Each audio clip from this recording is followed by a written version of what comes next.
ಕಾಂಗ್ರೆಸ್ ಸರ್ಕಾರಕ್ಕೆ ಹಾಗೂ ಸನ್ಮಾನ್ಯ ಶ್ರೀ ಮುಖ್ಯಮಂತ್ರಿ ಸಿದ್ದರಾಮಯ್ಯರವರಿಗೆ ಸಮಸ್ತ ಕ್ರೈಸ್ತ ಸಮುದಾಯದ ವತಿಯಿಂದ ಹೃತ್ಪೂರ್ವಕ ಅಭಿನಂದನೆಗಳು. ನಮ್ಮೆಲ್ಲರ ಅಚ್ಚುಮೆಚ್ಚಿನ ಜನಪ್ರಿಯ ಸರ್ವಧರ್ಮಗಳ ಸೇವಕ, ವಸತಿ, ವಕ್ಫ್ ಹಾಗೂ ಅಲ್ಪಸಂಖ್ಯಾತ ಕಲ್ಯಾಣ ಸಚಿವರು, ಚಾಮರಾಜಪೇಟೆಯ ಜನಪ್ರಿಯ ಶಾಸಕರು ಬೇಜರ್ ಜಮೀರ್ ಅಹಮದ್ ಖಾನ್ ರವರಿಗೆ ಸಮಸ್ತ ಕ್ರೈಸ್ತ ಬಾಂಧವರಿಂದ ವಿಶೇಷವಾದ ಪ್ರೀತಿಯ ಅಭಿನಂದನೆಗಳು.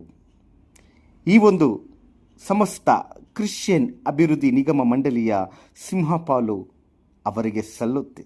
ಹೃದಯವಂತ ಬೇಜರ್ ಜಮೀರ್ ಅಹಮದ್ ಖಾನ್ ರವರ ಮಾರ್ಗದರ್ಶನದಲ್ಲಿ ದಿನಾಂಕ 12ನೇ ತಾರೀಕು 12ನೇ ತಿಂಗಳು 2025ರಿಂದ 13ನೇ ತಾರೀಕು 12ನೇ ತಿಂಗಳು 2025 ದಿನಾಂಕ 14/12ನೇ ತಿಂಗಳು 2025ರವರೆಗೆ ಬೆಳಿಗ್ಗೆ 9:30ರಿಂದ ಸಂಜೆ 4 ತನಕ ಸರ್ಕಾರದ ವಿವಿಧ ಸಾಲ ಯೋಜನೆಯ ಲೋನ್ ಮೇಳವನ್ನು ಆಯೋಜಿಸಲಾಗಿದೆ. ಇದರ ಸದುಪಯೋಗವನ್ನು ಚಾಮರಾಜಪೇಟೆ ವಿಧಾನಸಭಾ ಕ್ಷೇತ್ರದ ಸಮಸ್ತ ಕ್ರೈಸ್ತರು ಉಪಯೋಗಿಸಿಕೊಳ್ಳಬೇಕಾಗಿ ಪ್ರಾರ್ಥನೆ. ಪ್ರೀತಿಯ ವಂದನೆಗಳೊಂದಿಗೆ ನಿಗಮ ಮಂಡಳಿಯ ಅಧ್ಯಕ್ಷರು ಜಾಫೆಟ್ ಶಾಂತಪ್ಪ ಹಾಗೂ ನಿರ್ದೇಶಕರುಗಳು.